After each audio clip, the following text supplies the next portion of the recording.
Hello to everyone. I think probably I know quite a few of you that are online. I can see there's a few there. Hello, Sally, Christine. Hello to you all. Thanks for coming along. So let's get started. You're all here because you're part of the ASBAS program. So I won't spend too much time talking about that, with the exception of saying that this is a fantastic program. I think, as most of you know, if you're new to it, there are so many resources available in terms of workshops, online learnings, and of course, the invaluable 2 hours mentoring. So if you haven't made use of that mentoring, you should, because you want to make sure that you don't miss out. This program, as you know, is government funded and subsidising all of this great material, and access to expertise. So you don't want to miss out. So if you haven't done so, you should start thinking about booking in and getting that expertise, one-on-one help as we go along. Okay, for those of you that don't know me, my name is Kirri, and I have my own business called The Online Fix, and I do lots of, I'm going to say, sorting and fixing, and I really enjoy and do work with a lot of smaller size businesses. And so I have a little bit of a expertise in how can you just do things a little bit more leaner and more efficiently, because as a small business owner, sometimes you just need to get your hands dirty and do things yourself. And that's why we're running this webinar today. It's all about Canva and being able to do some of this stuff in an efficient way. And I want to try and show you some of those tips and tricks just to make, not only create great images for, your socials or whatever it is that you're up to in terms of digital marketing, but make it an efficient and fast process for you. Okay, so enough about me. Let's get down to it. Today, we are talking about Canva. I'm hoping that most of you have used it or kind of at least know what we're talking about. If not, I'm going to show you how to register. It's pretty simple and straightforward. So if you haven't done so before, you can do it as we get into it and walk through that process now. So we're going to talk about what Canva is, creating your account and getting started. And as I said at the top of this, literally, I'm going to just talk to a few foundational things you need to know around just creating good visuals and images. And then the rest of it is let's get into Canva and get our hands dirty. Okay, so what is Canva? For those of you that are not familiar with it, it's a web-based tool that really has simplified the process of creating graphics, right? So I kind of like to think of this as it's like the cheats guide to making images if you're not a graphic designer. So you don't need to know some of those more complex and powerful design tools. This actually gives you a lot of capability to kind of create more of that, I'm going to use the word disposable content that you might need on an ongoing basis for your socials. The thing about this is that it's an incredibly simple format once you get your head around some of the key navigational elements, and it allows you to have output to not just digital but to print as well. Actually, it's got lots of formats that you can have output to, and we'll talk about that. The only thing that you need to know about this in terms of getting started is you've got to have internet access to use this. You can't be using this when you're offline. So that's just something to bear in mind. Okay, so I think that as part of the way that we have to market our businesses nowadays, we really do need to sometimes just be able to have imagery to be able to tell the story really quickly. And there is a choice between using more high-end and high value imagery where you might actually engage a photographer or a graphic designer to do some work for your business, versus actually sometimes you have a need to be able to create this stuff more on the go and quickly, but still have it look, polished and put your best foot forward for your business. So I think that this is what Canva really allows people who are not graphic designers to actually do much more than they could otherwise in a cost-effective way for their business. So I think that Canva actually is a really great tool to put into your toolkit as a business. I also think, and I'm going to share with you today, there are ways to actually use this in a time-saving way. So creating templates, being able to quickly copy and paste, that brings consistency. From a brand perspective, it's really important that your brand looks the business, right? So being able to do that in a consistent way is really good. But Canva also allows you to work across not only your mobile device, but your desktop as well. So that means that And this is my favorite kind of little hack. Sometimes you've got junk time in your day, right? You're waiting for coffee, you're waiting to pick the kids up. You can actually be working on some imagery while you're sitting in the car on your phone, then go home and finish it off on your desktop. It's kind of going to transfer those designs and have it accessible on both mobile and desktop. So that just means you can be a little bit more, start something in the field, and so to speak, and then come back to your desk and finish it up. And so I talked about consistency of branding as well. And I have here, it can be free. There's actually a lot of capability available in Canva that is free as a free account. And the premium account offers a few extra things. As we move through this, I'm going to cover what's free as well as the premium. So you've got a good feel for, is it worth it for me to pay for a subscription? And I'll flag those as we move forward. Here you go. This is just breaking it down, the free forever versus the $10 a month. That's US dollars. So it's a little bit more and what you get for it. For me, the most important pieces I think that you get from the paid account is the ability to resize images really quickly. So that means the difference between going from a square format for Instagram and quickly being able to create a similar graphic or the same graphic in a size that fits well on LinkedIn, for example. And so there's just time efficiencies that you can gain with that. The other thing that this really helps you with is the brand kit. So that's just being able to really quickly apply style without having to start from scratch every single time. Okay, let's talk about some of the fundamentals that you need to just get your head around. So let's just talk about the types of images that you need to be aware of. You have a PNG, which is a high quality image and the most common that you'll see on the internet. It's a high quality image with a smaller size, which is why we prefer it for web, for our digital web stroke social media type thing, versus a JPEG or a JPG. We just call it a JPEG. It is it's much better for presenting photography, but it does come in a smaller size, but it can lose its quality. So that's, again, another reason why we like to stick with a PNG file. PDF, you'll know and be familiar with, and so it's great that you can produce, brochurewares and white papers and things like that as part of your marketing collateral as well. And you can also do videos and animation in Canva as well. But at the moment, it is a part of the premium service.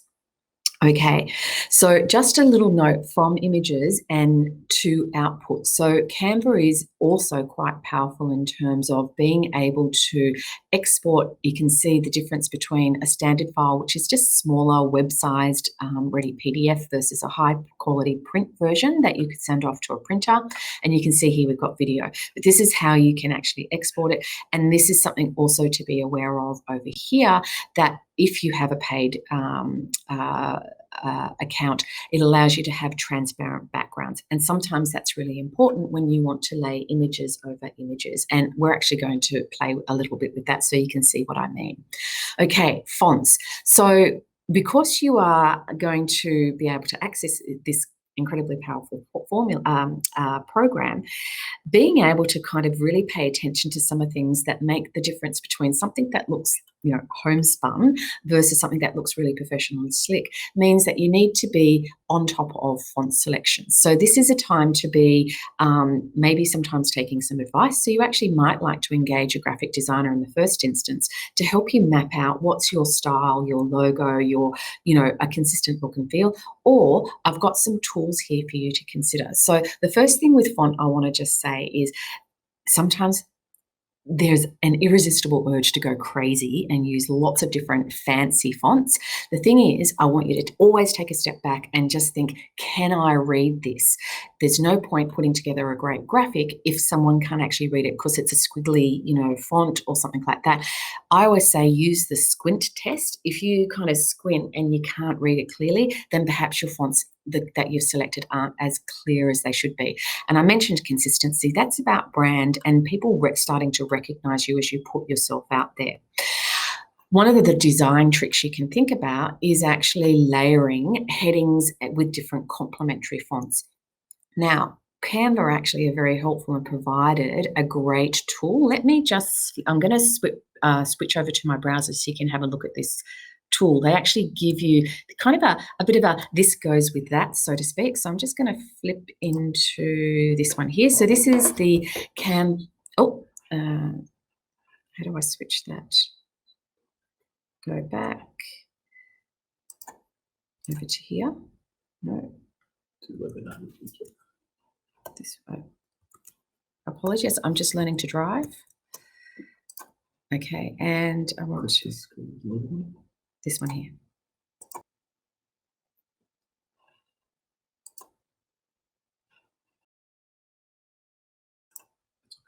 I can go now back to here.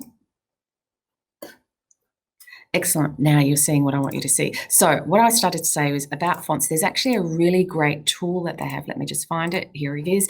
They've actually got a really great tool. The link I've just shown you is in the PowerPoint slide pack, but it allows you to kind of do that. This goes with that. So you can select your font that you're thinking is a good match for your business, and then it will give you a selection of fonts that goes with it. So that's just one of those things. It's a tool that you should make use of if you want to go down the graphic design route. It's going to give you ideas and kind of that graphic design filter of what looks good versus trusting your own judgment. If you feel like you need a little bit of that help. Okay, so that's the first tool I've got for you on fonts. Okay, I just want to make sure that you can now see the good. Excellent. So, and this is another kind of just things to think about. And you can see here that fonts also tend to have, let's just say, personality, if you like. So for example, I've got some samples here. You can see using these types of fonts, the sans serifs and bold fonts, you can see that it kind of has this feeling of being reputable and significant. Down here, you've got the sans serif. It's straightforward, easy to read, very sensible, simple, versus, say, the modern serif fonts, and you've got this kind of more glamour, luxurious type feel to it. So these are just some of the things to also think about as part of your font selection. So I think the most important thing is make sure that you like how it looks and feels, but really just to pay attention to readability. It's actually, I think, the most important thing that you need to consider. Okay, so the other thing that you can do is perhaps in the fonts that are available on in Canva, it's not the right one, or maybe you did work with a designer and they've actually selected fonts for you already as part of a style guide. You can actually upload a brand kit or a set of fonts, a purchased font, for example, but you do have to have a premium account to do that, and you would load it into the area which allows you to set your kind of default branding guidelines, colors and things like that. Okay, colors. So this is another area where people that are not trained in graphic design sometimes can go crazy. Again, I'm just going to give you a couple of pointers on how to make sure that you're paying attention to readability. So things to really think about is readability actually has an impact on how well people can engage with you online. So for example, using a background color of yellow or a font of yellow on a white background, but yellow background with white, you can see actually sometimes that might be actually quite pale for some people. Just bearing in mind that not all of your displays across a mobile device to a laptop to another laptop will always be consistent. So actually taking a little bit of advice on how to select and put your colors together is pretty important. Also, depending on who your target audience is, considerations might be along the lines of, if you're targeting, for example, a high percentage of males, there's a higher percentage of males that are colorblind. So understanding which colors are going to be a bit of a challenge for them and not show any difference in when they're looking at it can also lead to how well they can actually read and interpret your your content in a graphic. So this is, again, something to really pay attention to. But we have some tools here. You can see I've got URLs here. Let me just flip back to my browser. Yep, you can see that. That's excellent. So the first one is, that's not it, coming back to. So this is the Canva color wheel. So it might be that you've got a particular color in mind, but how cool is this? You just kind of move your mouse around and it kind of will tell you the color that you've got in terms of what you've picked here. But you can see it's giving you complementary colors, and you can change it around from a monochromatic through to triadic. Like, you can see how you can do this, and you can export that, and it's giving you the hex colors down there. So it's kind of, there's lots of tools out there to help you select good colors, and Canva, it's a really good educational resource just to kind of get in your head what might be a good match for your brand if you're not using a graphic designer. There's one other tool that I think is pretty cool as well, and that's called Peloton.com. So all you need to do, similar idea, you just move your mouse around the color wheel till you found a color that you want to work with. And again, similar to what we were doing over here, you can see these icons up here. It allows you to just change it to more, this is all on one color versus just slightly in the same color. And, you know, it's giving you, it's helping you to actually create a color scheme that is going to match your brand, allow you to be consistent, and, you know, probably avoid some of the clashes that might come about from a bit of inexperience. Not that I'm saying you guys haven't got good design taste, but sometimes it can happen, or actually some of you may not. Okay. Popping back into this, so that's about colors, just paying attention to it. Other thing to just think about is, you know, colors also carry with it a little bit of meaning. So you can see, just to help you kind of get a feel for, maybe there is a color palette that sits better with your business. You can see, just looking at these brands, in the blue area, it's kind of very sensible, safe companies, you know, consulting and banking and that type of thing, versus down in the red area, they tend to be tech companies, or you've got some food companies there.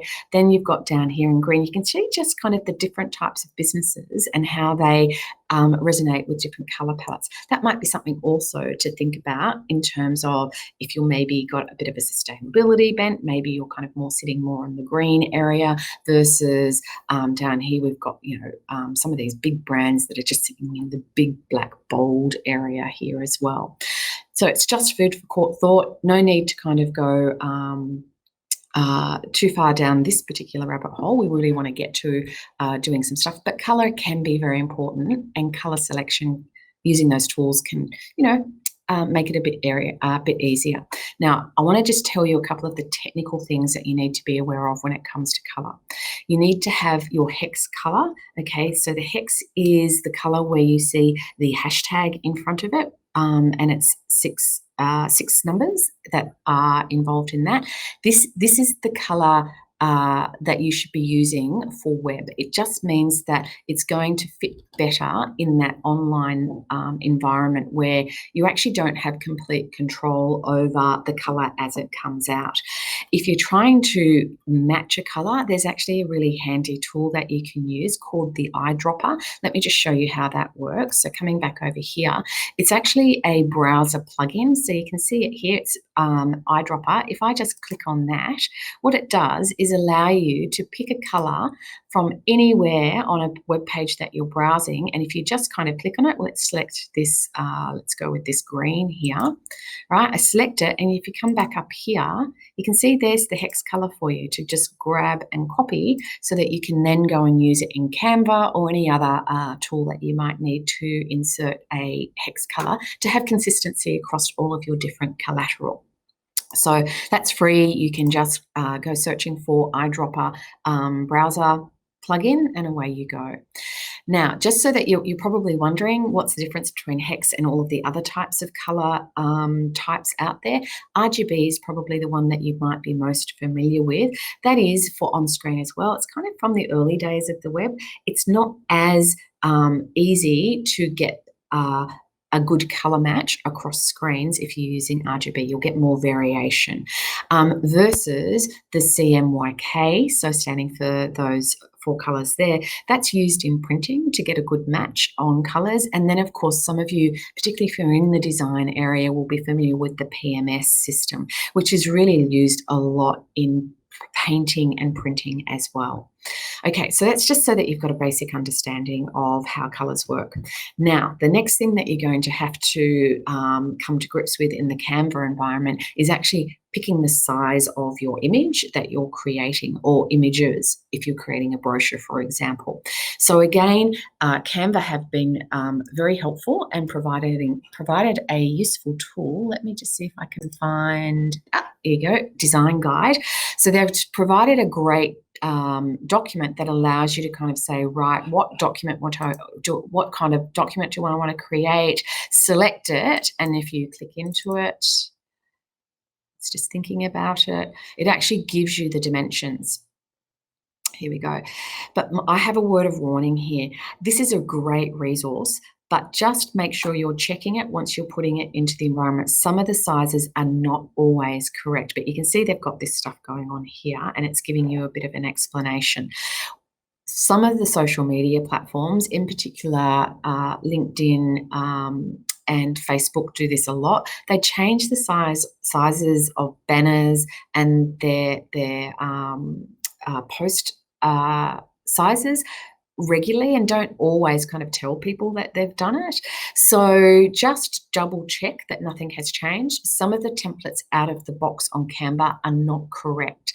I know that LinkedIn in particular seems to be an area that just always seems to be not quite right. Particularly from a header perspective. So just pay attention to that and just do a quick, double check before you post it to be live that it is the size that you need it to be. But generally speaking, you can start with the size that they've got as a out of the box option, and then just check that you don't need to modify it slightly.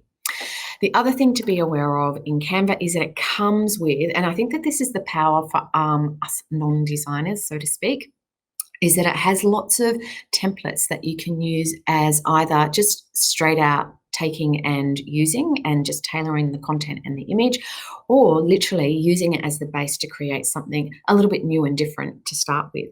It really does help you kind of do some of the more complex things as you're starting to get familiar with Canva and to learn. So there's a lot that are pre-designed with particular purposes. That doesn't mean you have to use a birthday template for a birthday. You can use it for something else. But generally speaking, the Canva team have put together really great designs that are a collection of photos, images, icons, text, in terms of font, color, layout, with elements, which we're going to talk about because they kind of allow you to do things a little bit differently. And so it kind of brings it all together in one lot as a really good basis for you to start to get started. So you don't need to always start from scratch. You can use a template, and we're going to look at how you can be working with templates shortly. Right, so we're going to get started now. Hopefully everyone's still listening along. We're kind of getting to the stage where I think it's going to be more interesting. We're going to be actually doing. If you haven't got an account, has anyone not used Canva before? Just so that I've got an idea in the crowd if anyone is a complete newbie to it. No one's answering, so I'm going to assume most of you have actually. Oh, we've got one we've got a free. Okay, we've got a few brand new ones. Great. So I will go through this and just explain a few things, particularly if you haven't started an account. So bear with us for those that are a little bit more experienced and familiar with Canva.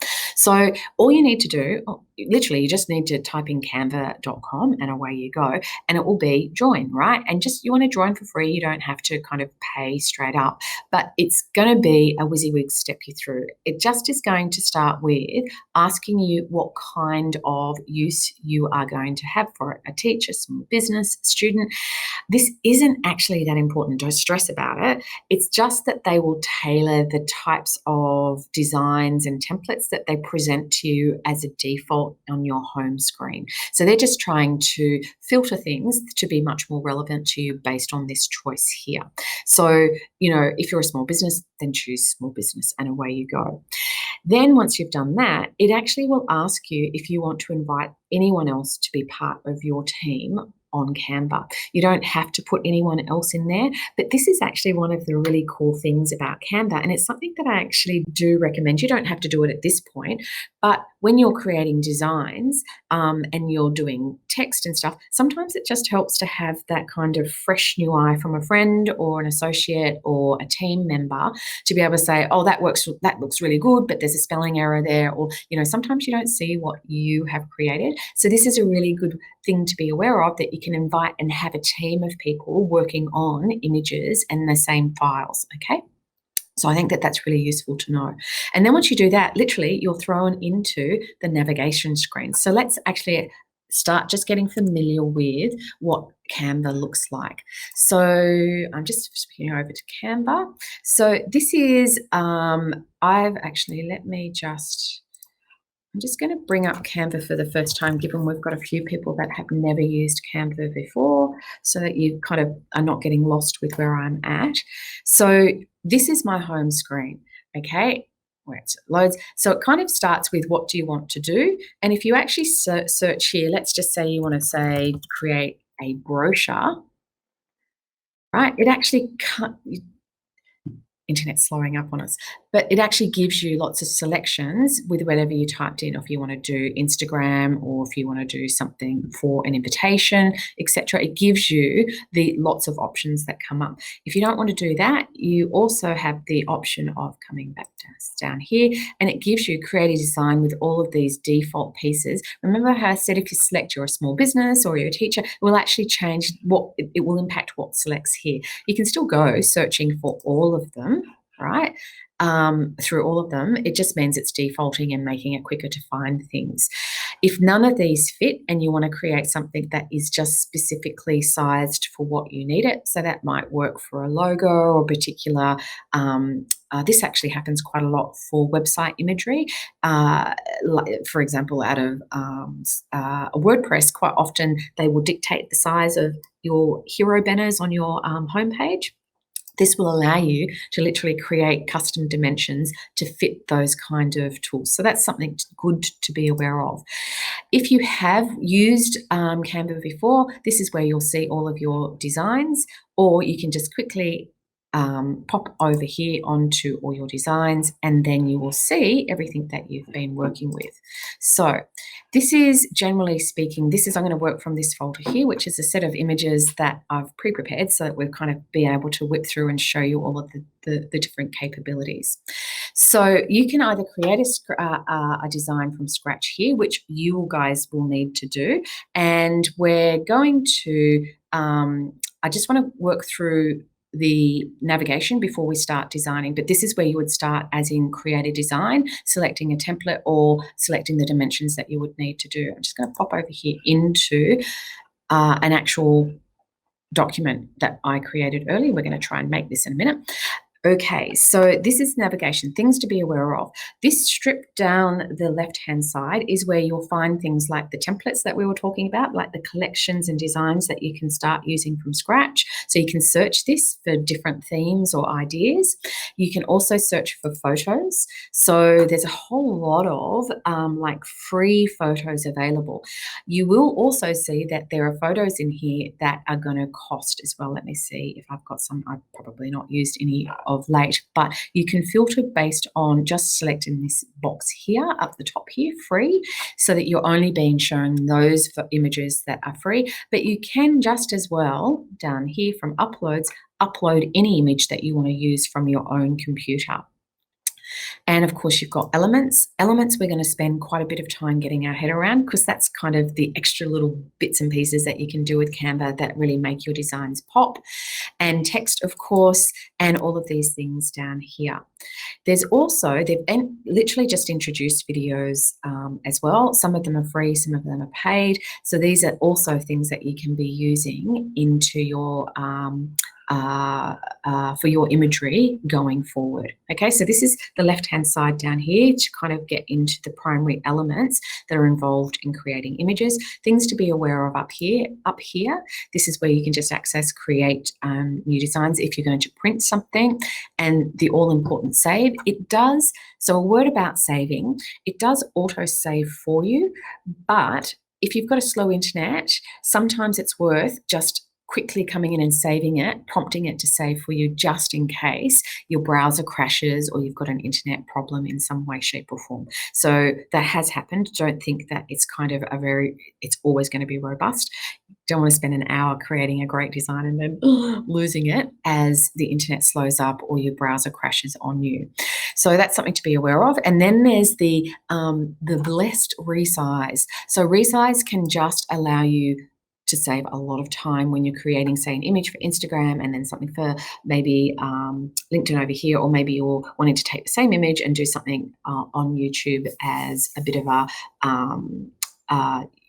a banner or something that goes into a video, right? But you can see here, it just allows you to literally change up the size or to select from a predetermined sizing here already. And you can just resize the existing file, or you can copy and resize in that way. But it is a paid option. So that's something to just be aware of. And then this is where you would name your file name so that when it downloads, you can recognize the file name. And this is where you can either share a link with people, so this is with your team members, or you can download over here so it's set to PNG, but it could be any of these formats that we've got here. So that's a quick word about this primary navigation here.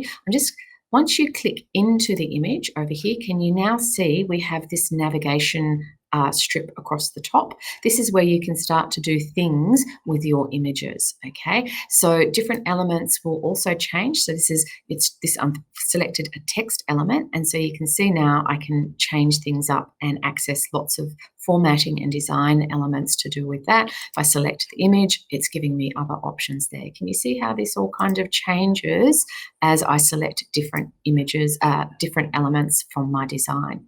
So these are the things that I actually really want to talk to you about. I want to start getting into the devilish detail and creating these. So hopefully everyone has got Canva open and is going to give it a go as we head along.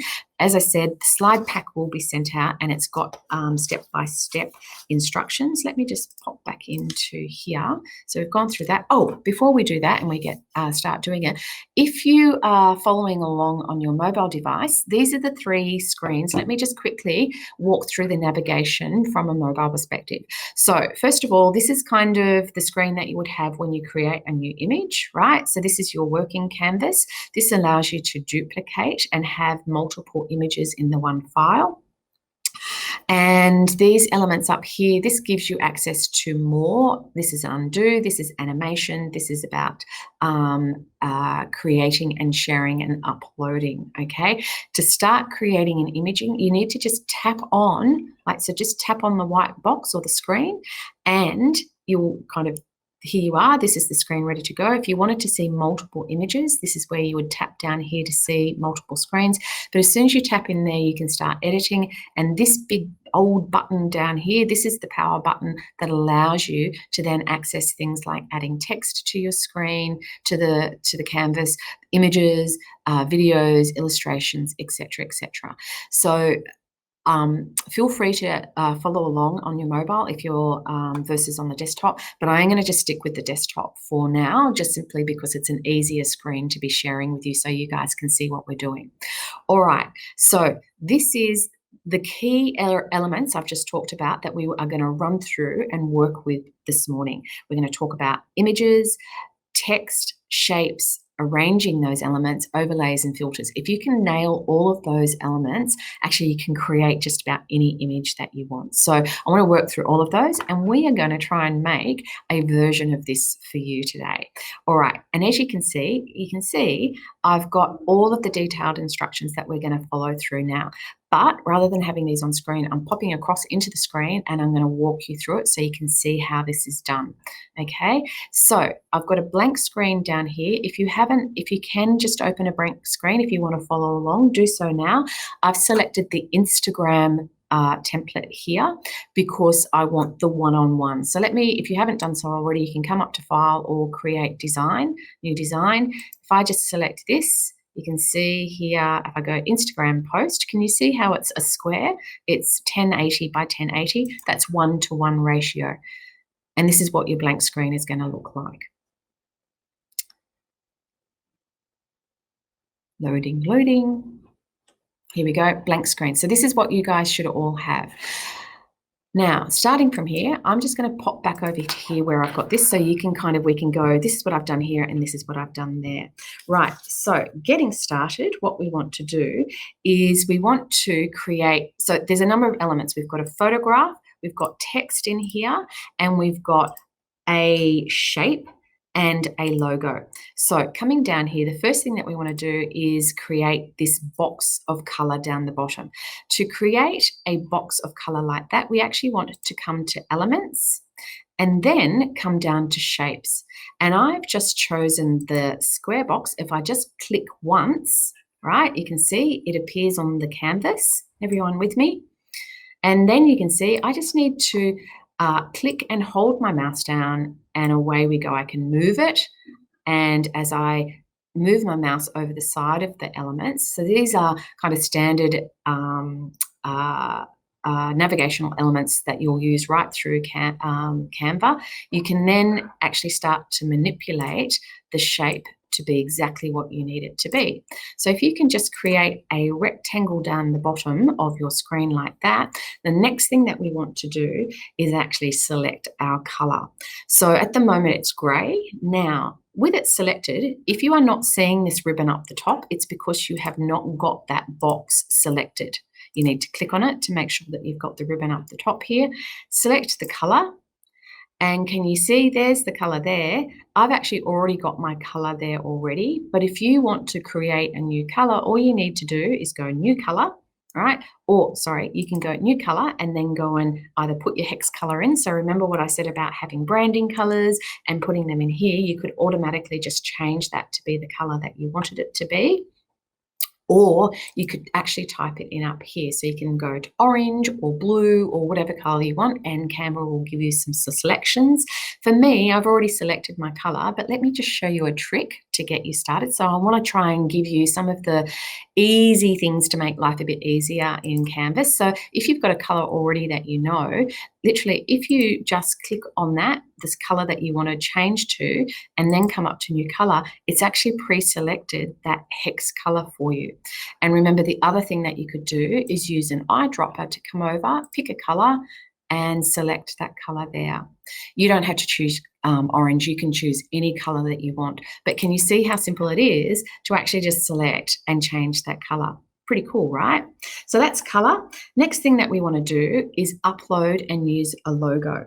Now you can see here, I've got a logo here and it's sitting nicely as a white color on that orange background. The thing that you do need to be aware of though, is if your logo doesn't have a transparent background, then you won't get this same effect. If it's got a block of color behind it, it's going to sit like a block of color. Let me see if I can just show you the difference of what I'm talking about. So if you need to, so let's just go through how would you upload an image. So we're sitting over here in photos.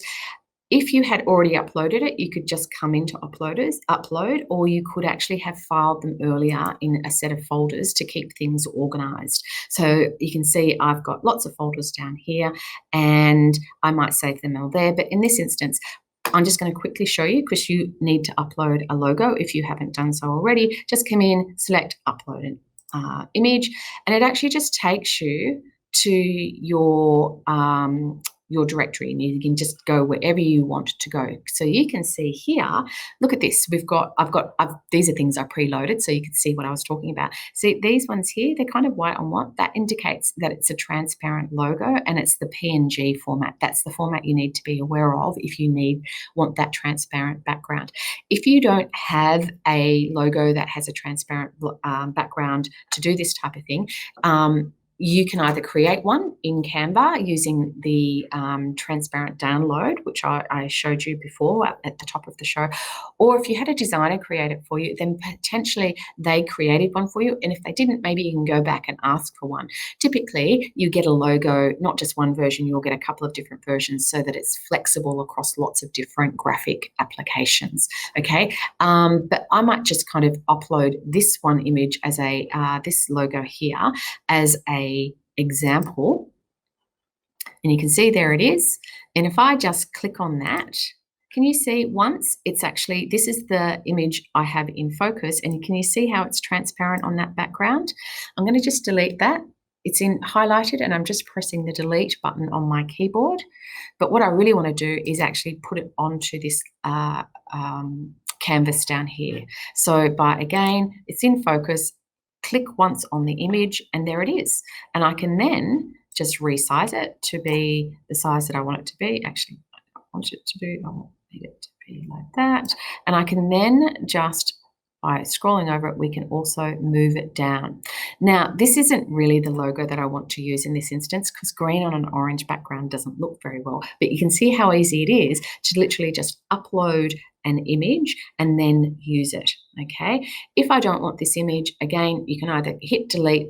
When it's highlighted, make sure it's highlighted. You can then hit the delete button up here. So this is an important thing to be aware of. This delete button here will delete this canvas. This delete button up here will delete this element, okay? So I'll just delete that. What I really want to do is use this logo here. Let me show you another trick. If you've got an element in another image within the same file, you can literally just highlight it, Control C, right? So we're copying, and then come down to the canvas where we want it to be and Control V, and it will copy and paste. So that's another trick and a way of kind of quickly creating designs without having to, rebuild from scratch every single time. So I'm hoping everyone has been able to successfully create a rectangle, put an image or your logo in place there. And now the next thing that we want to do, so again, just kind of paying attention to the fact that with these images, you can resize them like that. You can move them about, okay, wherever you want it to be.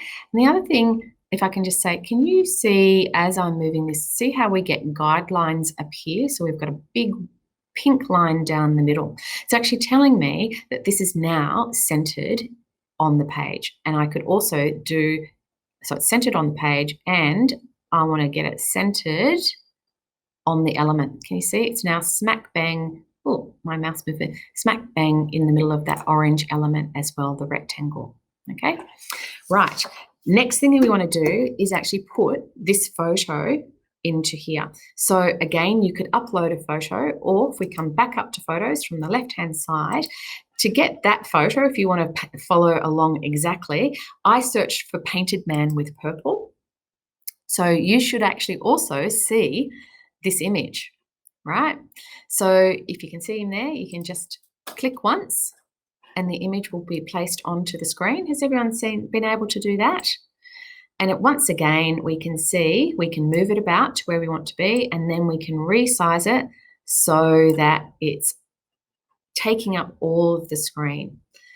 I also want it to be slightly more centered, so I've picked it up and moved it and to the point where I've got my pink line coming down the middle. Now, what next? Can you see that this image is not the same as this image? I have actually applied a filter. So making sure that you have, so notice how the navigation has disappeared. If I select this image now, can you see how you've got a menu up here, and if you just select filter, you can then choose one of these filters to change it up. I selected Nordic in this instance, right? Actually, I've just realized I would prefer to move that across there. Okay, so you can see it's kind of close, but actually it's not quite right. I want it to be just a little bit less subdued, because I want the text to pop, not the image to be the key focus. See this intensity piece here? If you dial it back, it actually literally removes it. And as you dial it up, you can actually make it have a stronger effect of that filter. See how that now almost matches? There are other ways to also achieve that, and that is using effects. But we're going to talk about, they've got all of these types of things over here, and then you've also got adjust over here as well. So it's not just the filter, but we are going to play with these in other elements. So just kind of, if you can, stick with me while we just progress through creating this image. So now you've applied a filter, you've adjusted the intensity. so that it's kind of now, it's an interesting image, but the bright colors, remember what it is kind of naturally, the bright colors aren't the center of focus. What we really want is for our text, our message to be the focus. So now we want to add text. So coming back to the left-hand side, see text, there it is. Now, making sure that we have this canvas in focus, we want to add some text. We just need to, you can either go down and select a template with some predetermined fonts and sizing, or in this instance, let's just start from scratch. Let's go with add a heading. So click once, add a subheading, click once, and we'll need one more. Add another one, there you go. And so it's automatically put it on the screen for us. Just going to increase this a little bit so that you can see a little bit better. There you go. So what I'm doing, there you go. So if the other thing that as a tip, sometimes if you're working on a small screen, trying to grab certain elements when you've got multiple elements laying on top of each other, like layering of those things, it can get a bit different. It can be difficult to grab the element that you want to work with. So by making it bigger from down here, it just makes it easier to grab the element that you're after. In this instance, I want to grab all of these and I want to move them up to the top here, like I have done here. And I'm just going to move them up to here. There we go. Take the second one and move that up as well. So again, look at the way that the alignment lines automatically appear so I can put them in position. Okay, and then one more over here. Okay, and now I need to add my text, which is make a ruckus. Okay, great quote. So I'm just going to now literally click into the text box that you want to edit and type in make.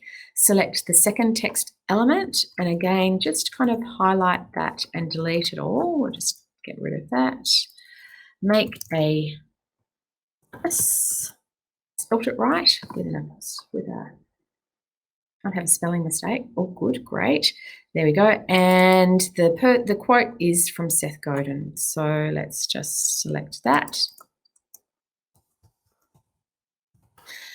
And there we go. So we're almost there, but not quite. Let's start now formatting that. Make sure that you've selected the element make, okay? And you can see here, if we come back up to the top, it's actually, all of this is in caps, right? It's not this lower, like caps and lower case. So actually, Canva make it really easy to change that, just coming up to here, and it can automatically just change it to make. The next thing that we want to do is also change the font. And I'm going to say we're going to go with, let's go with Open Sans. It's a bit light, isn't it? So I'm going to leave it as that, but coming up to, let me just like, I've got that selected. This is where your fonts are. You can browse through them all.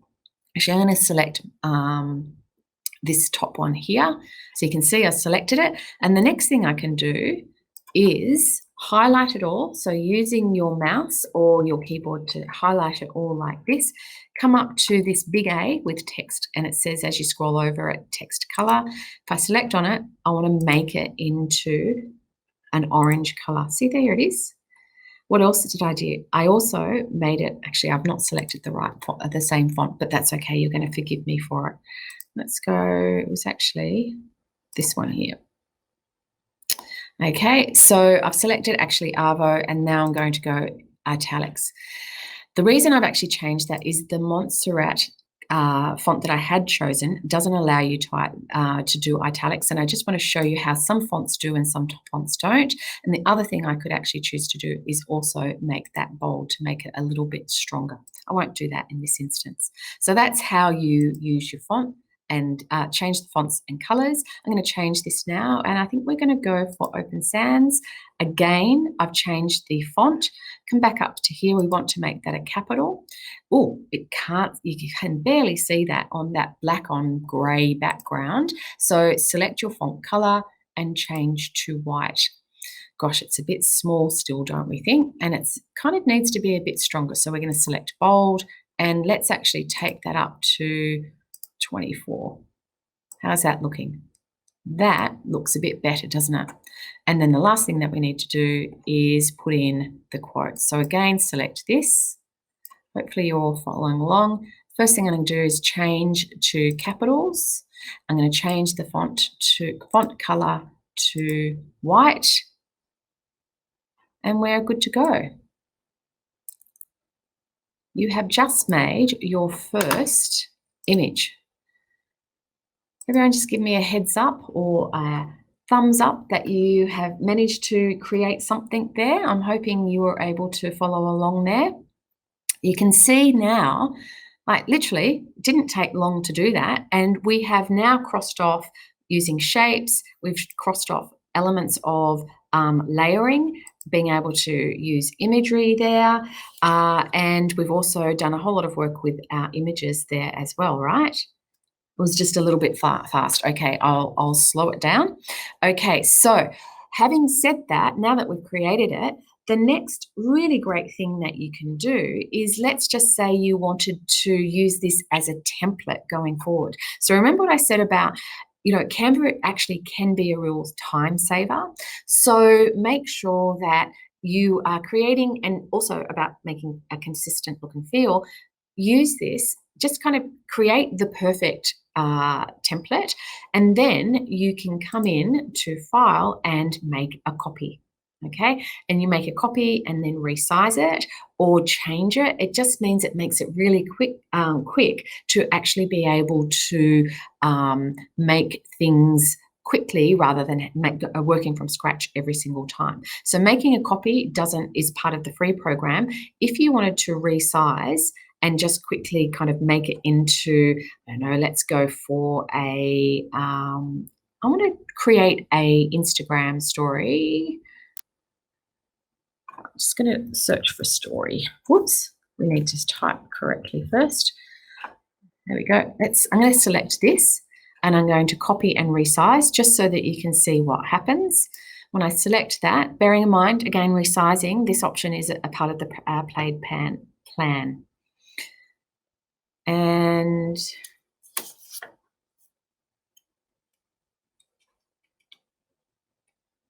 just waiting for that to come up.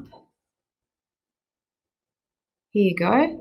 It's resized it, but it's not actually done a very good job of resizing that like magic. They used to do, I think it's not as good as it used to be. But all we need to do now is kind of create some different elements. So for example, make that a bit bigger.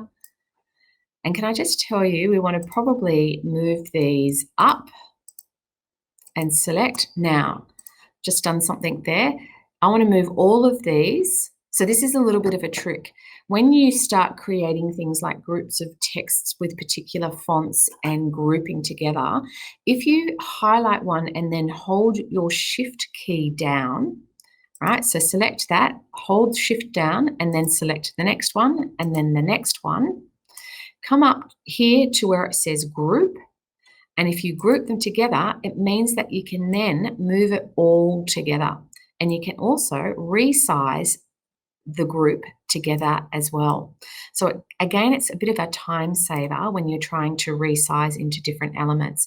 Likewise, I would do the same down here with the block of orange, the rectangle, holding down my Shift key and then selecting. So I'm trying not to get in front of that, trying not to select the Pinterest one. Select that and then select the image.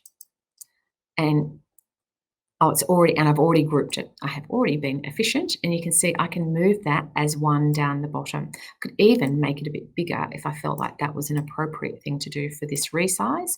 I'll just take that down again so you can see it in its entirety, and you can see the image is still not quite right. So I'm just going to resize that quickly and move it across to the side.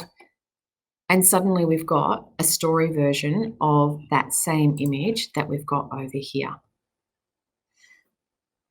How does that, hopefully that has been useful and kind of filled in a few blanks for you, because I know sometimes getting started with Canva, it's not always straightforward. I've got a final tip in terms of when you're creating images. create a naming system up the top here that is going to be meaningful to you. So for example, it might be your company name and a template underscore quote. Like, so this is a template I'm going to use every time I do a quote. And then I've underscored, and this 1:1 is the size. It's a square, meaning the ratio is 1:1. And that just helps me when I then download. If I came across here and I wanted to actually download the image itself or share it with someone else, it means that file name is going to be useful to find again. And I don't know about you, but by the time you've got a couple of hundred images sitting on your hard drive, sometimes it can be difficult to find them. So having a consistent naming protocol can really help you save some time. Okay, so that is our first image created. Woohoo! And I can see lots of hands up. I'm really pleased for you. Okay, great. So slipping back into here, that's our first exercise done. So you can see all of the instructions are there. So let's talk about actually creating, using and start. So you just created an image from scratch. Let's actually work with a template and just see how you might use that a little bit. And again, these are the types of things that we're going to just run through quickly. So we're in the same document, just come down to the bottom, and can you see at the bottom, if you scroll to the bottom, there should be add new page, right? Do that. It's a new blank page. We're going to just stay in the same document. Now, we want to select a template and work out how to work and change an existing template. So feel free, now that you've got a little bit of experience, to change things up. You don't have to do what I do exactly. You might do your version of it. The thing is, what we want to do is come back over to the left-hand side, come up to the top where it says templates. There we go. And see, we've got lots of templates here. So, I don't know, Valentine's Day. It's Valentine's Day tomorrow. I forgot. Okay, lucky we're doing this. Okay, so what we're doing, you've gone in and you found a template, but let's just say you wanted to do one that was more food-based, or perhaps for, wedding, reading, whatever. I generally kind of, if I'm looking for a bit of a theme, you can just do a search and it gives you lots of ideas. This is what I think is good about the templates. It's lots of good ideas. Once you found the template, just literally just click once and it changes it over. See how easy that was? I just literally selected, and now it's there. All the elements are there. Let's go back to the Valentine's Day Confessions of Love. Okay, here we go. Now let's just kind of mouse over your chosen template. Can you see how it's highlighting all the different elements in here? So we've got blocks of color, we've got text, right? You can see text up here. There's a background, right? Selected from down here, and we've got elements here as well. Okay, images. Now, if we wanted to change this, let's just kind of start with changing text. Selecting on here, this actually is a group. See this? They're all grouped together. You can easily ungroup them. You don't have to ungroup them. Sometimes it's easier to work with it if you're kind of struggling to just change one element. Ungroup it, otherwise keep it grouped. And what we want to do is just select this middle one here. You can see the color is up here, text color. I'm just going to come in here and choose a blue instead. And in fact, these ones down here, I want these to be white instead. So hopefully, with your chosen template, you have selected your text and made some changes to the font color. Pretty easy, I hope.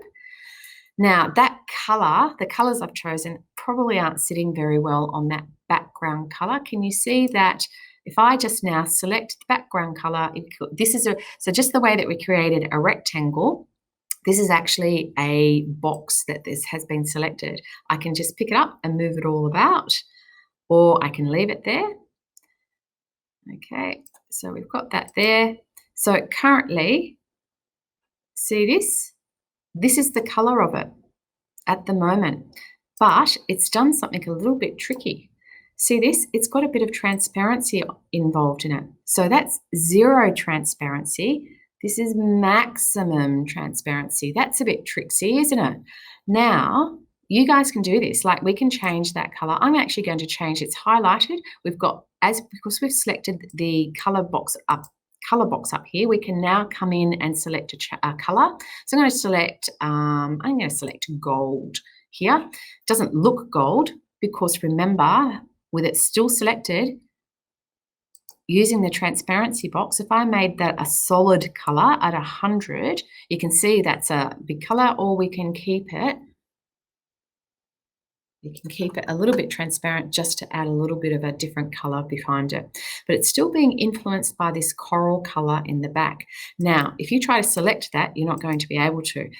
Oh, there you go. You can select it. It has come up. The other way that you could access this is by going into the background selection. And you can see there are colors here. You can either have a text background or you can have a color background. We don't need to do this. We've got the color selected. Come up to here.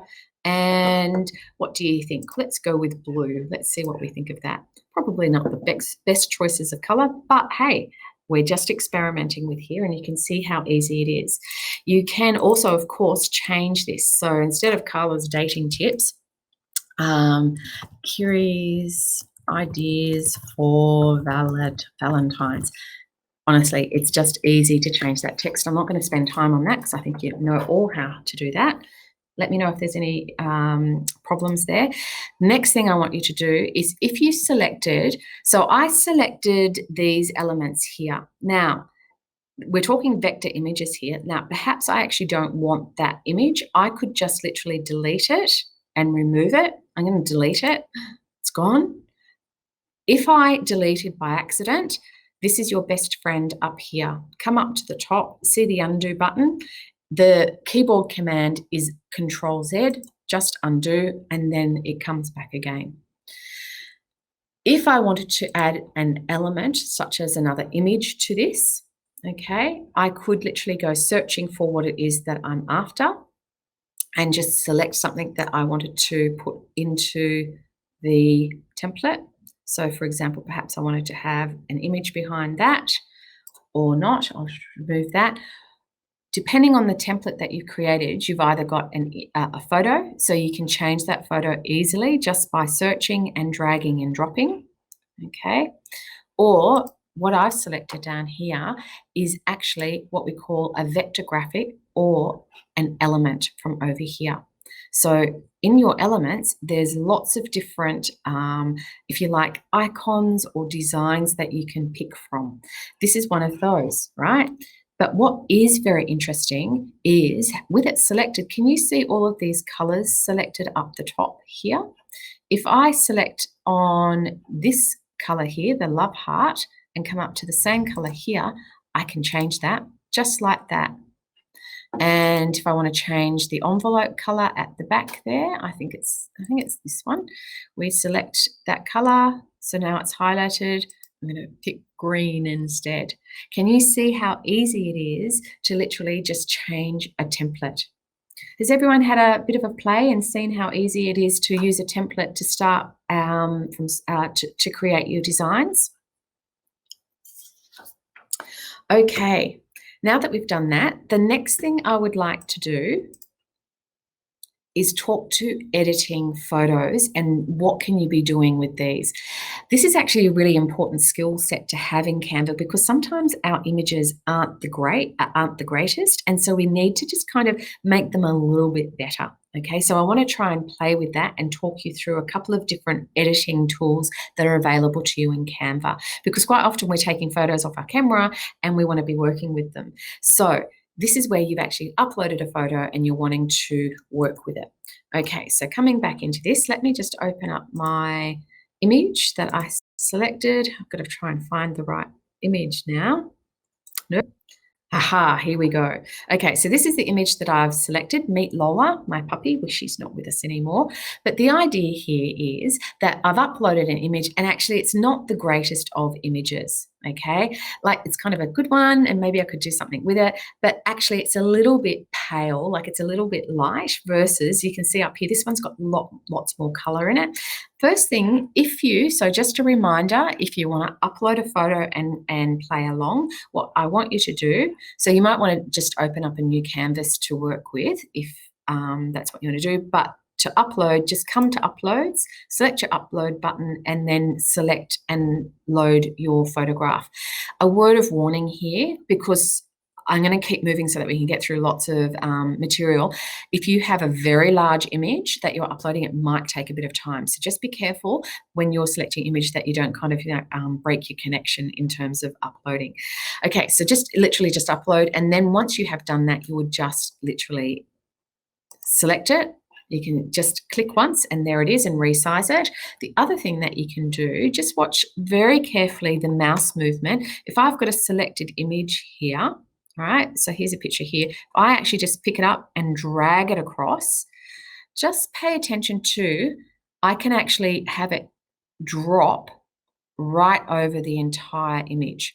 So this is actually a little bit different and giving you a different way of manipulating the image to just actually putting it onto the canvas. There's a difference between doing that and doing a single click. This one, with a single click, allows you to resize the image on the canvas and kind of move it around with a little bit more control, right? It's a smaller image, right? So just stay with me here. See how when I dropped it into place, this is something that you need to be aware of. It's actually been dropped into a container, okay? And a container is, or actually not, they call them frames.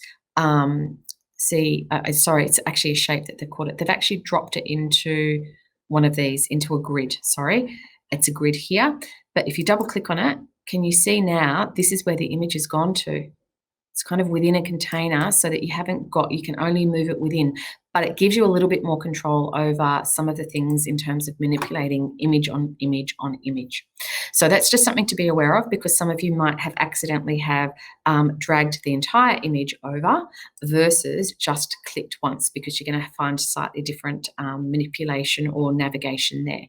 I want to actually work on this image here and make it just a little bit more vivid and vibrant. Okay, so selecting the image so you can see the blue around it, come up to, I want you to select adjust this time. Okay, and now you should have down the left-hand side, you should have brightness, contrast, etc., etc. This is where you can really go to town, but you know what you're really looking for is just a better quality, clearer image or some special effects. So I might want this to be a bit brighter. Actually, I don't. I just want it to be a little bit darker. The reason I want it to be a little bit darker is I want to work with it with some text behind it. And I might just want to also make a stronger contrast. There we go, see we there. And I think actually I wouldn't mind a bit more color. Saturation, can you see how it's kind of making it more black and white, undertoned, versus there's a little bit more color. She always had a pink nose, and there you go. So you can see it's taken the original, let's just undo these so you can see. Can you see the difference that we've just made to that image with those small adjustments? A little bit more contrast, a little bit more saturation, and it's kind of a bit more of a vivid image that we're working with, okay? Now, having said that, taken this, I now want to kind of put a little bit of text over it. I think sometimes using an image with some text becomes a powerful kind of commentary, like that cat, here's an example, that cat, he could be thinking anything, but actually you can put the thoughts into the viewer's mind, right? Your audience's mind. So, and you know, this cat has an attitude. I'm going to do the same with poor Lola here, who actually had a bee on her nose and she just sat there so quietly waiting for it to move. What we want to do is put some commentary here. Focus no matter what, or it's a bee, right? So how would we do this? First thing that we want to do, having now adjusted the quality of the image, right, is we come over to our elements, right? Up here under search elements, I just want you to type in speech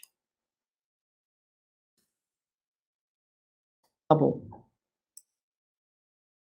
And look what you get, lots of options, okay? So notice some of these have got a dollar sign against them, okay? You have to pay for them. Usually they're like only $1, but money is money, so you need to be aware of this. Just select free. Away you go, here you go, here are all your free versions. Now let's just select an image. I'm just going to click once so that it appears on there, and now I can move it up to the top. I actually want it to go the other way, so it looks like it's kind of, she's having a thought bubble. So having said that, I've highlighted it, and then again, come to the top. See how flip now appears? If we just click on that, we have the option to go vertical or horizontal, and we've turned it around. There you go. She's now having a thought, not much of a thought, but she's having a thought. Next thing we want to do is add some text. So now come down away from elements, directly underneath we've got text. Just select our heading, click once, move your text up to the top.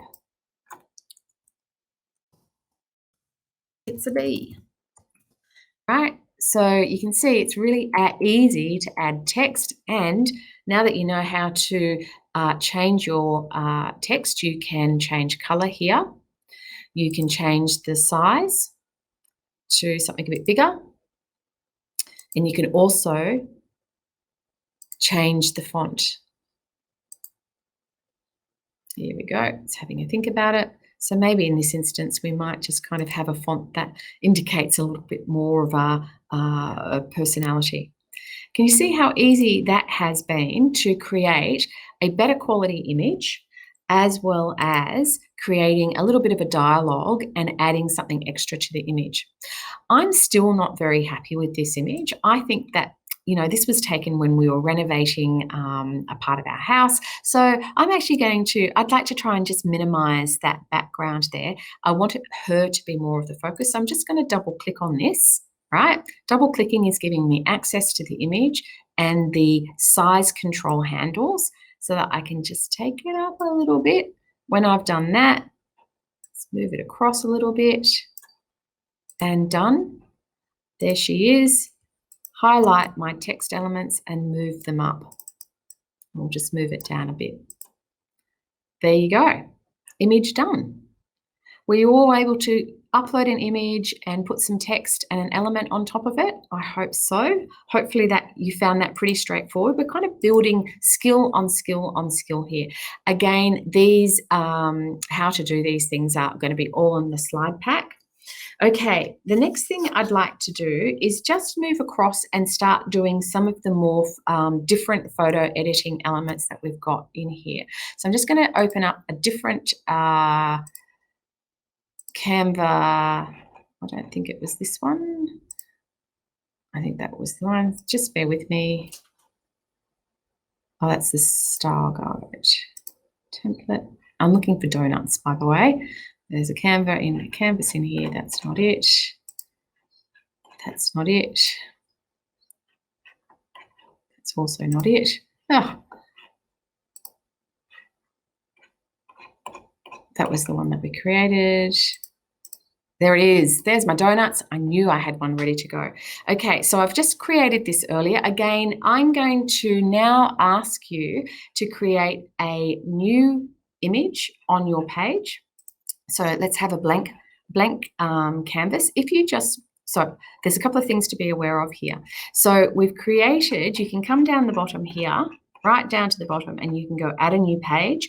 Or what I just did then was I went at the top here, add a new page, but what it does is it automatically duplicates the image that you are creating it from. So it's kind of added an image there. I'm just going to remove that so that we've got a blank page. I would like you to come over to photos, and I'd like you to do a search for a donut. Find a donut that's really bright and colourful. So just using free images. I like the pink ones, but maybe we'll go for blue today. So we might just kind of drop those onto the canvas. If you can select an image and drop it on there, let's just have a look at how powerful you can, how powerful the adjust and filter and effects can be. So we had a bit of a play with the making an image look a bit darker, a bit more vibrant. What if we really wanted to play up some of the colours even further? You can see what's happening there. The other thing is you can just bring in a different slight undertone of colour that gives it a different type of colour. And you can see this is using the tint one. So I want you to just play with how you might do this. And then the other thing is you can blur. Sometimes that's really useful, sometimes it's not. It's going to blur the entire image, not just the background, unfortunately. And then the other thing is, if you wanted to try and have a bit of a blur and a center focus, this is what you would use this one here for. So can you see how it's giving you a darker rim and a focus like a spotlight in the middle? So that's pretty powerful. You can do lots of things using the adjust piece. Literally, we have looked at filters before in the first image that we created, so you can see how easy it is to select these up. Truly, these filters are the same as adjust. They're just predetermined settings already done for you. The reason that you might be using one of these for, I think, just kind of another design tip, is if you've got a particular look and feel for your business, if you're using a filter, it can be really useful to bring a similar look and feel to every photo, particularly if you're sourcing photos from lots of different places. So it's a bit of a design trick in terms of, actually, you might source images from all over the place, but you can make your brand look very similar regardless of the image that you're using. So it's just a design trick. And then there's the effects, which this is just one of those areas I'm going to encourage you to play with this. This is very new, by the way, from Canva. It's really only just been released probably in the last 2 months, but you can see how it allows you to automatically select different filters or applications, and then I'm not going to do this right now, but I'm going to encourage you to play. But just these few things, using effects, filter, adjust, you can really create an image, a set of images that look the same, and you can kind of craft them to suit your brand. This is also very new as well. So it allows you to come in and it will automatically try and remove the background for you. It doesn't always work. Sometimes it does, sometimes it doesn't. Okay, so just be aware of, you'll need to have a bit of a play with that to see how it goes. So has everyone had a bit of success with changing their images and thinking about how they might use those? Hopefully so. See, oh, did you see that? It almost was there. It's thinking. It's trying to remove this blue background over here, but it looks like it's actually taken. Oh, it did it. It did it. It doesn't always work. Sometimes it kind of, either crashes or just doesn't quite get it. But you can see how you could do that, and then you could put some kind of different background across it. So that actually really increases how fancy you could get with your images using some of these special effects. Okay. Now, so far, just to recap, we have taken an image, we've changed the color, the tone, the saturation, we've resized it. We could also be cropping images and merging them together. I'm going to show you how to use images, multiple images together in a bit. And we've added some elements using the text box, so using our picture of Lola before. I'd like to just up the ante a little bit and do something a little bit different. Coming over to this one here. I'd like to show you how to work with frames. Okay, so coming back into elements, can you see how we've got a really nice image here where we've got what seems to be images within shapes. So this is an application that an element that you can use, which is under frames here. So again, if you haven't done so already, can you create a new canvas, like a blank forest at the bottom, or just simply create or delete what you have done already? And we'll create, whoops, come back up to the top. We will create an image using these frames again. So I'm just going to, in this instance, I'm just going to create a new page below. There we go. It's not picked up. It's just picked up the background. Whoops. Internet's struggling a little bit. There we go. So you can see this is the image we want to try and recreate here. And the first thing that we need to do, if you've got a white background, that's okay. If you want to change or put a color in the background, either click on the canvas or come down to background and quickly select a color. of some kind. There you go. I've just changed the color. Okay. Let's go now into elements and select frames. Now, I've gone, you can see these are the primary ones that are used. If I go see all, this is where, look at all the different shapes that you could be working with.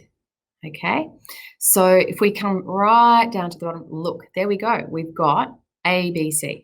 I want you to scroll down, select, just click once on A, B, and C.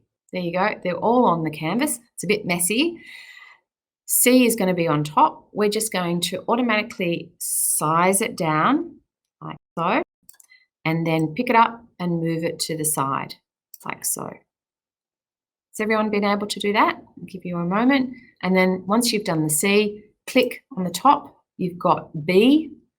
I want you to resize it and just move it over to here. And then we've got A up here. Let's resize that slightly and pick it up and move it up to the top.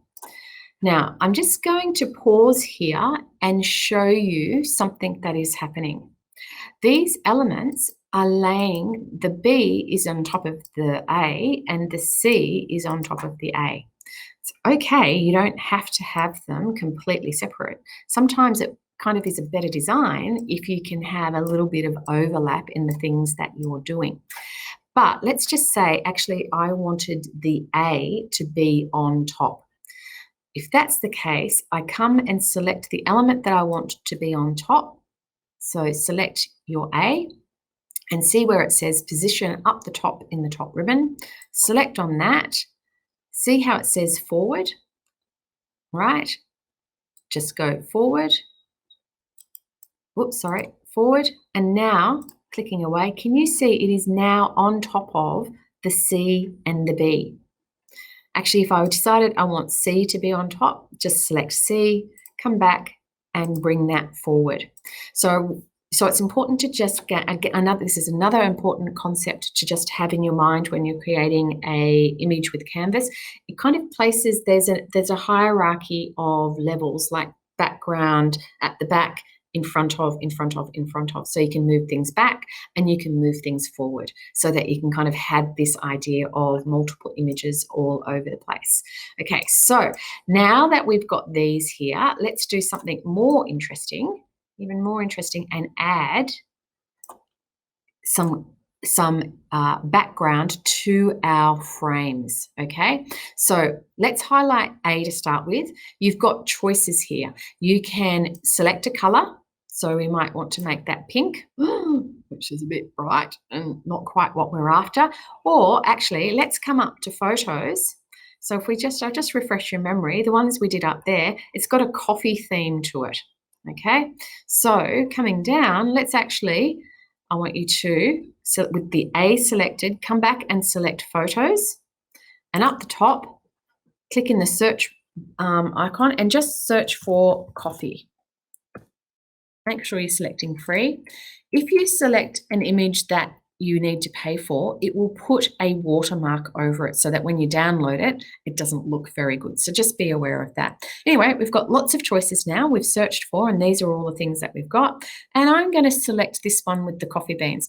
I'm going to not click once. This is very important. I want you to select the image, mouse over it. So you've got your little hand appearing there, and then click on it and drag. So it's a click and drag movement over to your A. Don't want the background. Move the image until it's highlighted over the A. Can you see how that's happening? And then drop it. There it is. There are the beans in the A. If you wanted to change the size or the focus of it, you can simply double click. So I'm going to double click on that A. Can you see how I can now actually move that image or make it bigger if that's what I thought was going to be the better in focus part of the image? Can you see that? Isn't that clever? I'm just going to move that over a little bit because I'm liking the bean in the front and the kind of blur in the background. Right, we need a second image for our bee. Has everyone been able to do that? Hope you're having fun. being able to do this. Let's pick I think we need to have a bit of a coffee in there. So I'm going to pick, I'm just scrolled down and I've selected this one where I'm thinking I want to use this piece here. So I'm clicking and holding my mouse down and dragging it across to the B, dropping it in, putting it in focus. There it is. You can see it's in place. Double click gives me access to the image. Actually, and I really want the coffee to be the focus here. So I've enlarged it with my resize pieces, and I've just then moused over to move it with the big cross and clicking done. There it is. There's your coffee. I'm not really liking my coffee choice here. Doesn't look like a very creamy latte there at all, does it? Okay, and then we've got our C. We need something else. I'm thinking we need something with a bit more color, maybe something with, looking for some beans in the kind of fresh beans. Maybe we'll go with, nothing's coming up that I like. Let's go with that bit of green. Again, selecting this one. You guys don't have to pick the same image. You can just select what you want.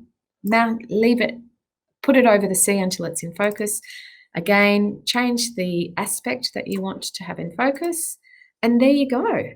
And now you can still move these as single items if we wanted this to be a true A, B, C, all kind of matching up and in focus. Did everyone manage to achieve some putting a frame onto your canvas and then inserting an image into it? There's lots of flexibility with that.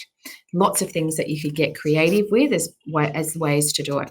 Now, let's extend this a little bit more around using images to also just kind of craft a slightly different or more creative look and feel.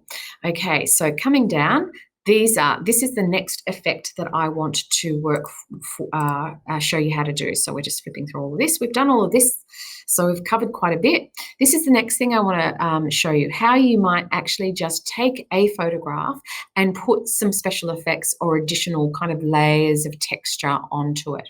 So it's actually almost the same, but not quite, in terms of how we're going to work with images and layering, so in front of each other, to get the effect that we're after. So if you haven't done so already, I'd really like for you to create a new canvas. So I'm just going to delete that. Hopefully you've all got a blank canvas in front of you. Okay, so the first thing that we want to do to create this kind of effect that we have here, I want you to, sorry, just come down to here, come up to, clear that search term. I think I used succulents. Again, you don't have to search for this, but it might be kind of good to see if you can replicate what I'm trying to achieve here. It's the first one that comes up. So in this instance, I'm going to click once because I want it to be full screen. There we go, sorry. I'm going to delete that, come back. I'm going to pick it up, drag it across because I want it to be full screen. There we go. Okay, so that's the image that we've got, that we want to have this overlay of kind of a textured water pattern on top of it, like perhaps it might have been raining. So we've got one image, now we need to lay another image on top of it. So delete your search term succulents and now just type in rain. And here we go. Here we go. This is the image that I used. And this time I want you to just click once. Okay, very important not to do that. See, we've now got that on top. Now, this can actually be a little bit tricky. I want you to just be very careful as you position it. Don't go full screen. You have to go quite big to get it to cover. What might happen for some of you as you go up and take on the whole lot, it will actually, as soon as you do that, it's going to replace the image behind you. So if that's happened and you've suddenly done that and it's gone, then all you need to do is delete, just undo, come up to your undo button and resize again. Just leave a little gap at the top and then we'll kind of sort that out at the end. Now, we can't see our image. Next thing we need to do is come up to our transparency piece. Let's go about halfway. That's about what I've done now. How about that? That's how easy it is to create that effect and you can take it right down or have it as strong or as weak as you want it. Now, to finish it off, I'm just now going to use my arrow keys to slightly nudge that up to the top so that there is no, oh, it did it. See, that what I warned you about has just happened to me. You need to be very careful that you don't go so far as to lose your image. And there you go. So that's first special effect of kind of merging and using two images together. Now, the second thing that you could do is kind of, instead of being a complete overlay of an image, you could do something where we've actually taken two images and merged them together. So this is the idea that it won't work with all images, so you need to kind of look at the two images to see if they're complementary in the types of overlay that you want to do. But I want to show you kind of exactly how you could do exactly the same using the same techniques that we just learnt there. So coming down to here, you can see I've done an example here. Let me just break this down and then we'll do it. You can see what I've done is I've just got an image. That's just a straight image in the background, not changed in any way, shape or form. And then I've put another image over the top and change the transparency. So actually I could make that stronger, or I've just taken it to a level where I thought, actually that's a nice effect. I think that that's quite nice, and I might move that over just a little bit to do that. So that's like literally, that's so easy it is to do that. So let's actually create that. So if you haven't done so already, let's create another canvas or page to work with. Okay, I'm just going to delete this. So first thing that we need to do, let's choose tree. I have no idea what I searched for here. Tree on hilltop.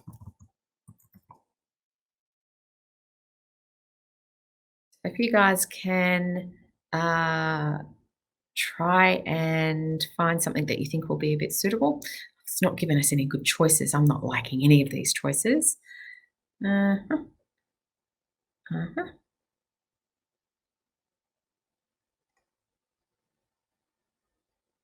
going to go with this one here.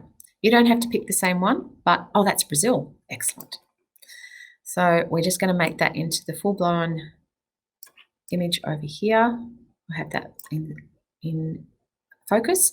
And now what I think we want to do is I'm going to go searching for a cloud. I'm making this up. I want to show you how easy it is and how important it is to kind of experiment with the way that you do these things. I'm looking for a particular shape. I'm looking for a cloud. I think I might searched for angel, maybe, I think. I'm trying to replicate this one down here, which is the shape of an angel with clouds.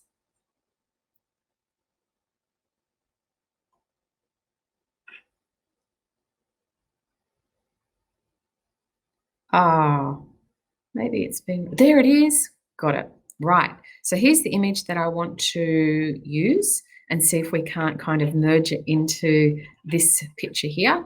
So in this instance, I'm going to just click once so that it's overlaid in the image and I can manipulate it easily.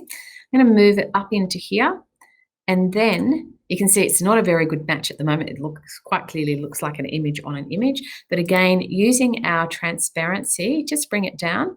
It's a little bit blue. So I'm thinking, how am I going to match these? So this is the other thing that you can do to try and merge these two images together. Come into the background. I'm thinking, let's see if we can just put a little bit more blue into this image here. So remember, under adjust, if we come in here, we can tint an image. Let's see if we can try and almost match. Not quite, but we're getting close. I don't think we're going to be able to completely match it, but we've certainly got a lot more blue in this image from Brazil. And if we then select on this one here, I'm just going to take that transparency down a little bit and see if we can get it almost there.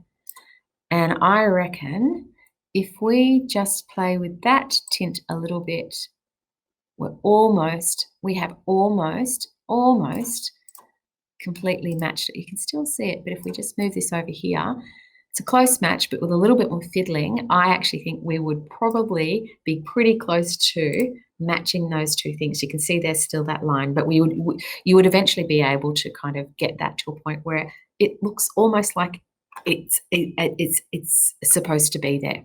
Okay, it's pretty cool, isn't it? Did everyone manage to do that a little bit? Be able to do some overlay as well? Okay, cool. So coming back to, so you've learnt a lot of skills in a short amount of time.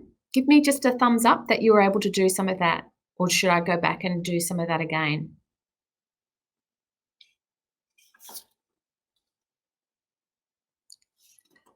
Yes, we've got thumbs up. Excellent. We'll move on. Okay, so the next thing that I'd like to do, so that's a lot of tips and tricks. There's a lot you can do with just using photo editing and merging them together and being aware of the layers and how you can bring them together, right? Now I want to actually talk about some other things that you might do, such as, if you're doing social media, this is something that's done quite a lot. You create a mood board. So for the coming month, you're going to be focused on sustainability and being zero waste. So you want to create a bit of a palette for those types of things. In fact, I think next month there's something about waterways and save the sea and things like that. So you might want to create something like that. Canva is really good for creating those types of images. So let me just see if I've selected the right one. Nope. No.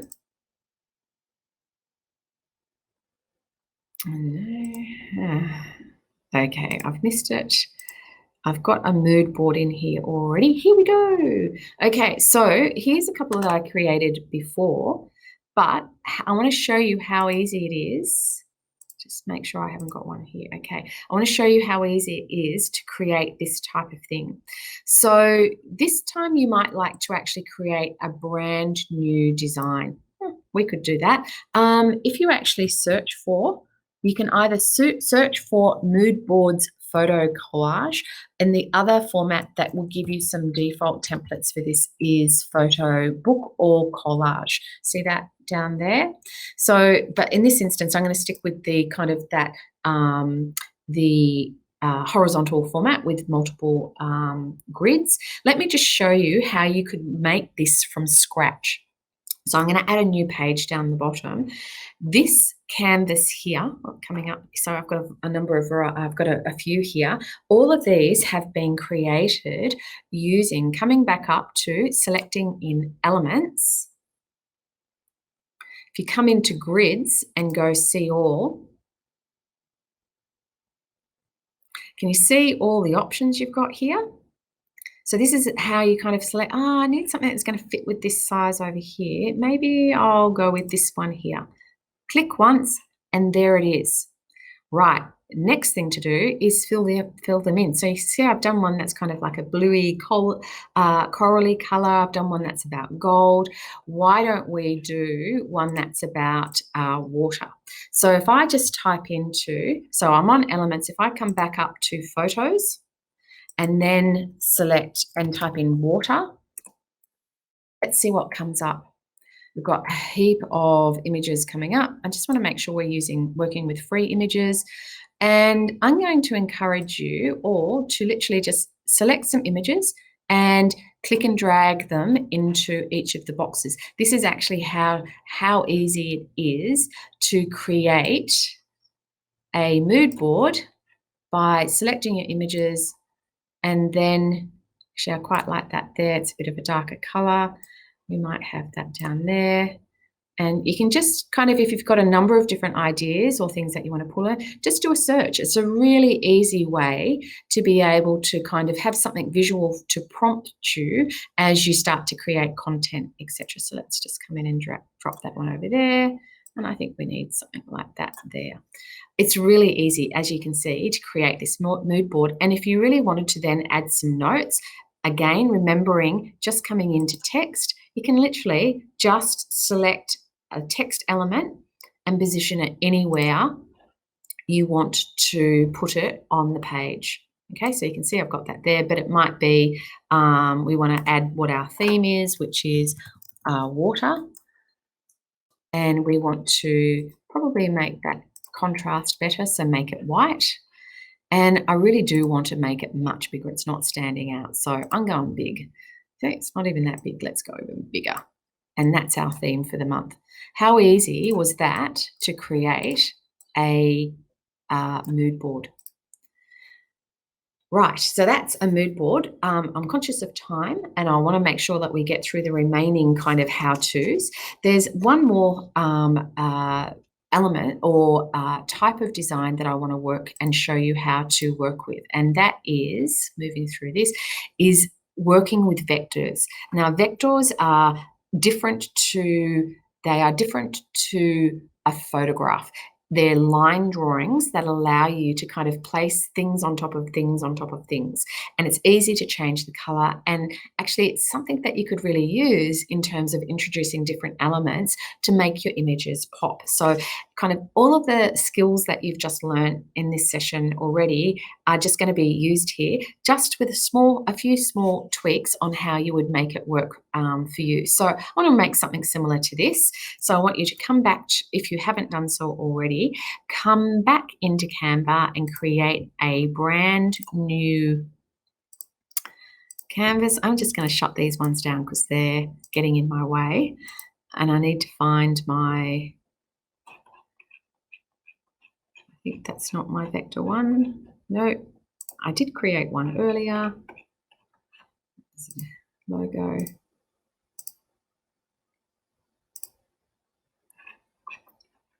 No. Oh, maybe I did not open it. Apologize. Let me just come back into here. There it is, Canva vector. Didn't open it.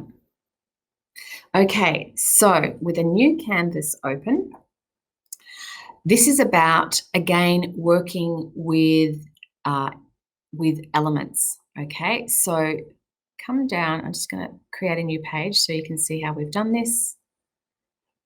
Oh, it's not happy with this this image. So I want to show you just some of the things that you can do. So can you see how these are all elements that we're working with? And I want to show you how to work with these in particular, and then do some fancy things such as using a vector with a photograph. So let's just come down here, new page. We'll get rid of that image.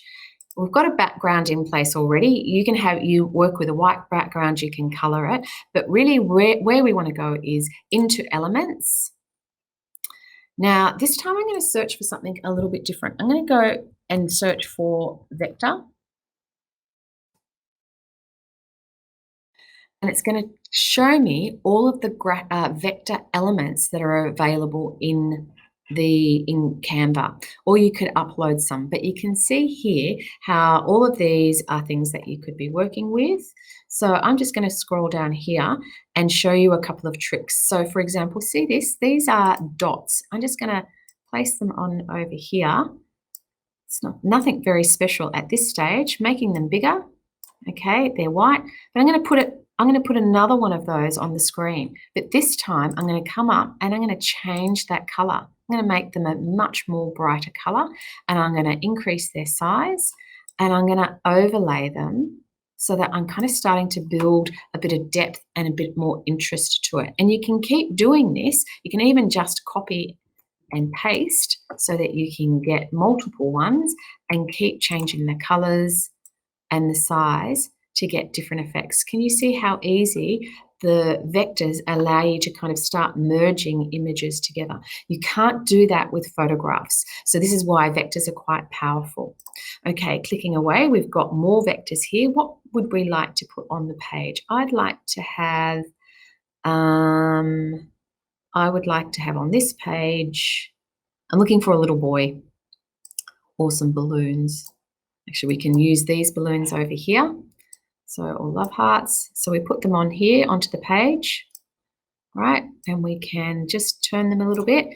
And remember when we looked at a vector in a previous image, as soon as we highlight it, look at all of these colors that are now available.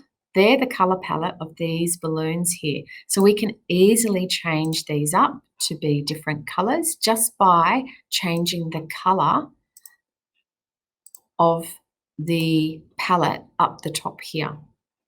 How easy is that? Pretty easy, right? So, and you can just keep adding element and element for as many as you like. I mean, eventually, I think probably your screen will get full, and you want to be careful about that. But you can see how easy it is to merge these. And what about how we've done this photograph now? I'm going to guess, actually, you guys have got enough knowledge now to actually make this happen. But let me just show you how I did it. And I'll create, coming down to here, we'll create a brand new page. And the first thing I'm going to add to the page is I'm going to go searching for elephant. There we go.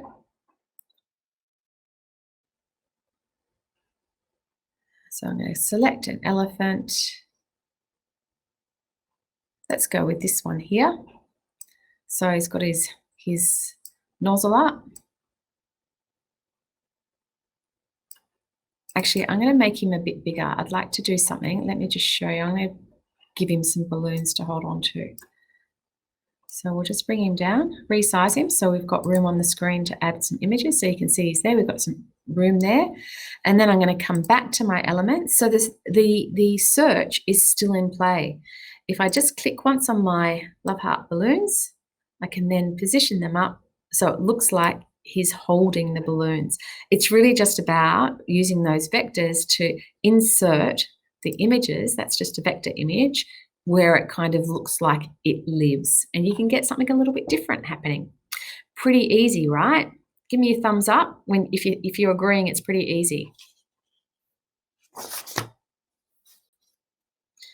Okay, now, so that is fundamentals of working with Canva.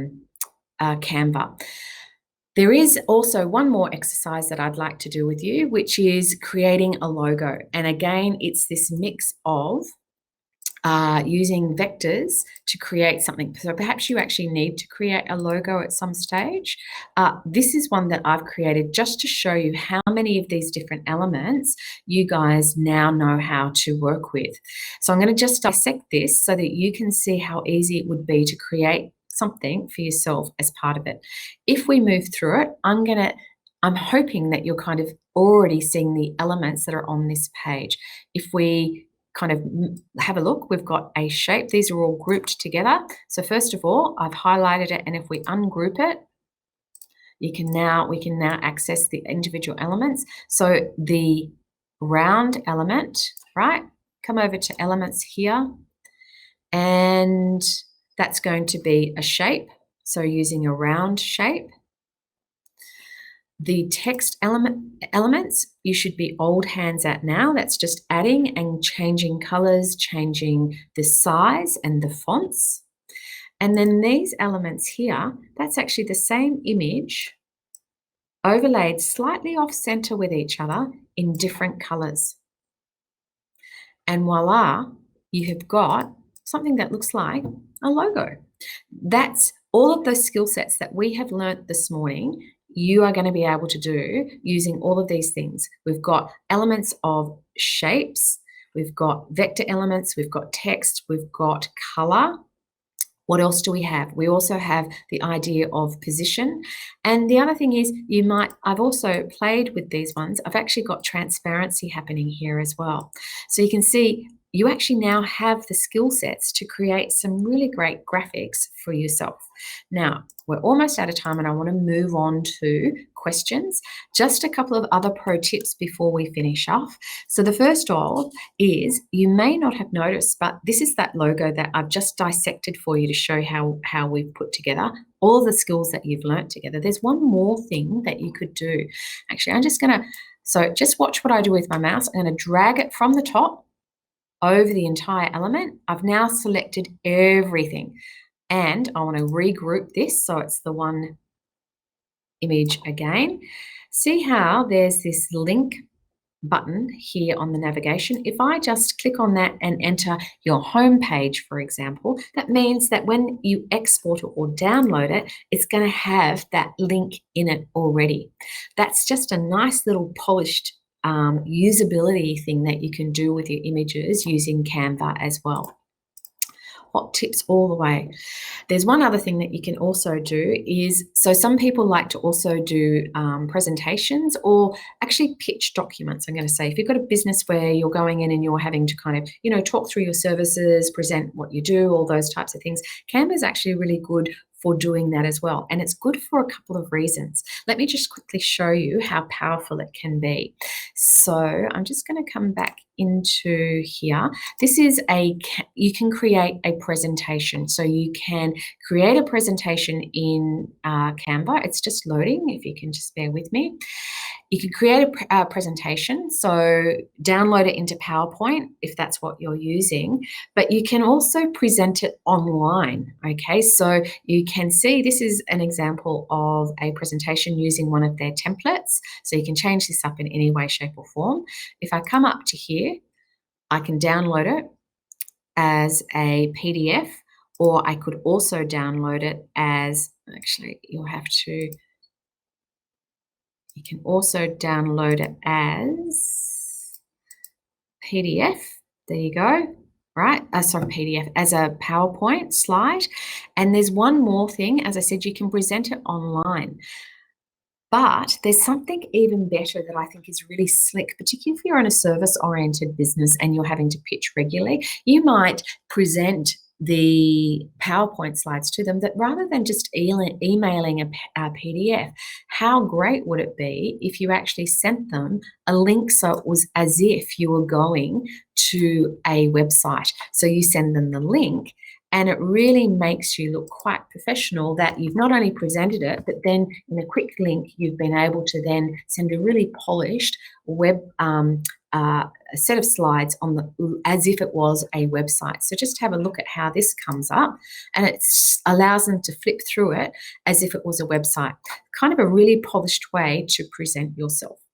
So that's another kind of tip that you can be using Canva with. I think we've done a lot of this. I'm hoping that you're all feeling fairly comfortable with the publishing and download. It really is as simple as selecting the format and then downloading it.